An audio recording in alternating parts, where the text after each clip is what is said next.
British 14th Army in Burma jumped the gun on the monsoon season. The respite the Japanese armies had expected was not granted. Under constant air and ground pressure, the enemy was thrown back from Impal and Kohima. The enemy has been taught some new tricks in jungle fighting by the 14th. Ammunition dumps were left behind as the Nipponese fell back. The rising sun has begun to set throughout the Far East. Supreme Commander Mountbatten inspects his units in the Manipur sector.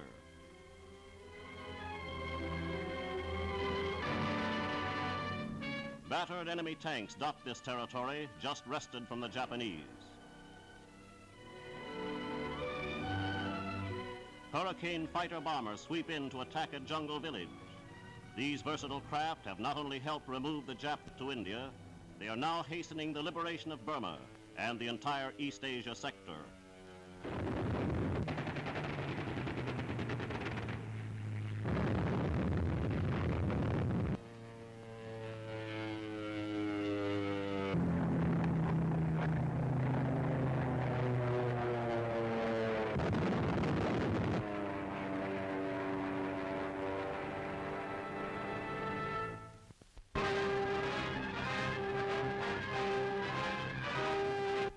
French history was being written on the shores of Great Britain. The 2nd Armored Division of the Fighting French was ready at long last to return to the soil of France.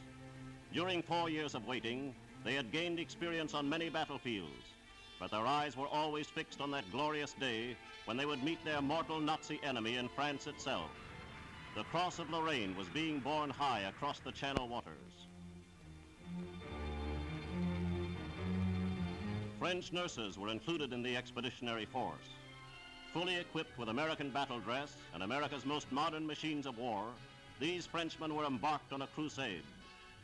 Their tank landing craft followed the path of the earlier Allied armies, nosing their way onto historic D-Day beaches.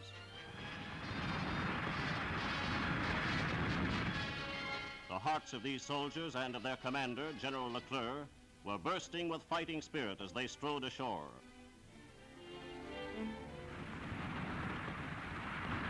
And the families of these fighters, so recently liberated, were unrestrained in the deep fervor of their welcome.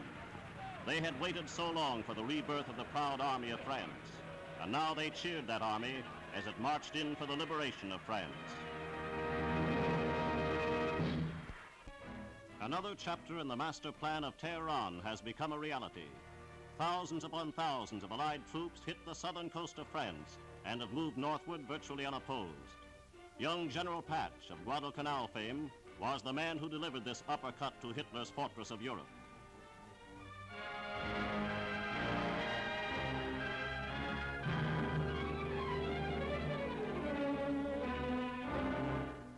The landings were completely successful. The Nazis who manned the defenses took headlong flight. Lacking adequate transport, however, they were quickly overtaken by the Allies.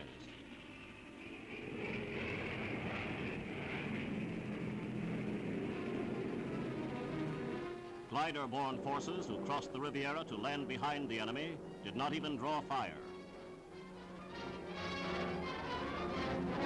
Nazi coastal batteries were fully occupied by the Allied navies. A lone Nazi plane that appeared met a precipitate end.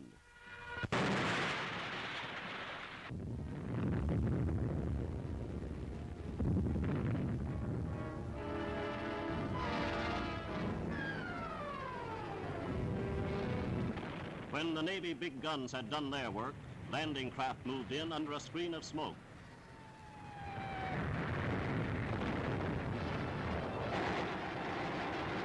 The Nazis' vaunted southern wall proved to be a thin defensive crust. It soon crumbled. Less than 2 hours after the landings, the first disconsolate prisoners made their appearance. Nazi demoralization here is no less complete than in northern France. The final nails are being driven into the coffin of the battered German 7th Army. British, Canadian, and Polish forces, along with General Patton's slashing American tank columns, have scored a decisive victory in northwest France. The Battle of France may well become the Battle of Western Europe.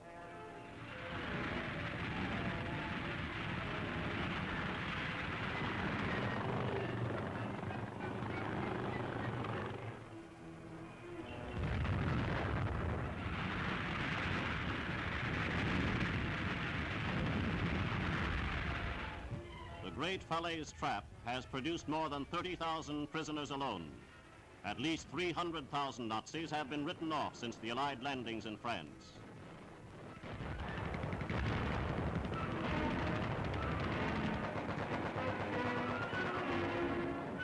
In Brittany, American air attacks played a furious part in the siege of Saint-Malo. The fanatical German commander, who swore never to surrender, had a change of heart when the bombers had finished their mission.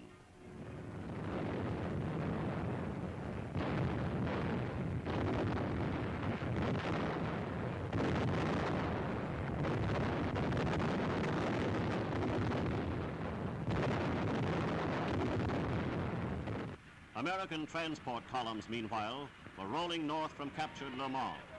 They liberated some 200 Russian women, taken slaves by the Nazis at Leningrad. For the past 3 years, these women have worked on German military roads in France. On these same roads, the United States 8th Air Force is avenging the slavery of these Russian women with telling effect.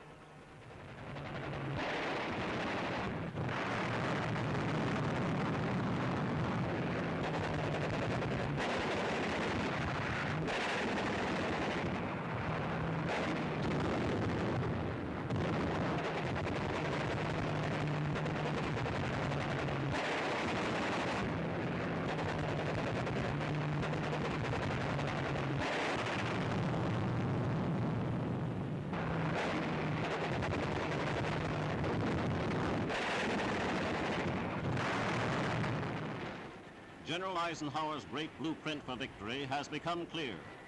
Having bypassed Paris and crossed the Seine, both north and south of the French capital, the Allied armies have but one objective: the utter destruction of the Wehrmacht.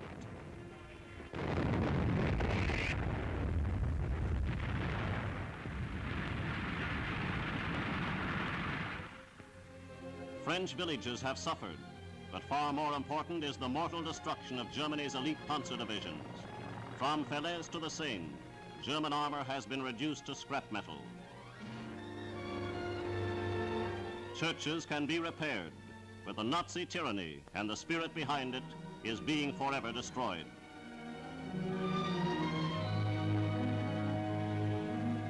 In this great and perhaps final battle, Polish forces have won high praise.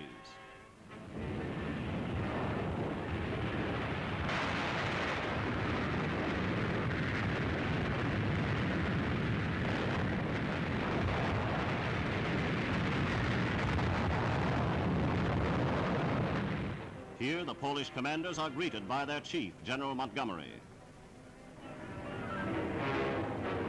No small part of Allied strategy rests in the hands of Allied pilots who are crippling the enemy's retreat north of the Seine.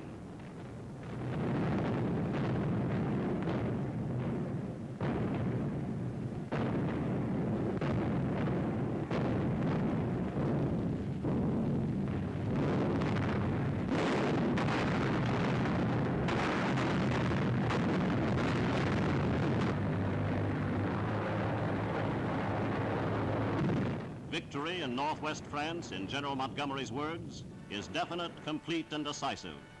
Nowhere can the enemy make a determined stand. Nowhere can he make a successful retreat. The end of the war, said Monty, is in sight. Let's finish off this business in record time.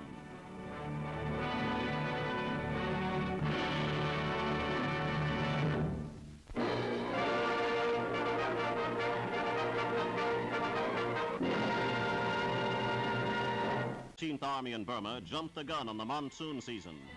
The respite the Japanese armies had expected was not granted. Under constant air and ground pressure, the enemy was thrown back from Impal and Kohima. The enemy has been taught some new tricks in jungle fighting by the 14th.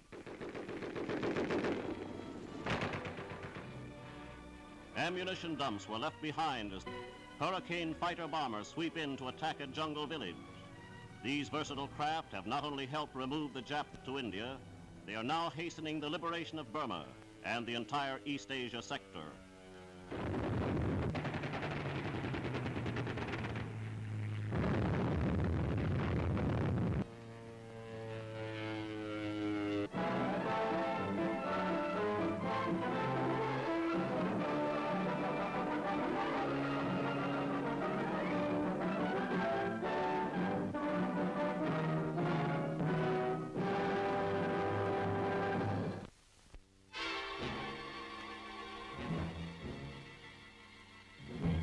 The British fought.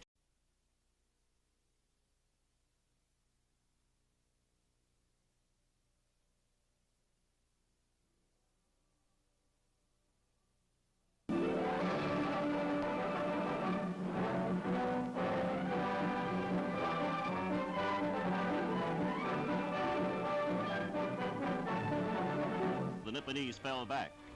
The rising sun has begun to set throughout the Far East. Supreme Commander Mountbatten inspects his units in the Manipur sector.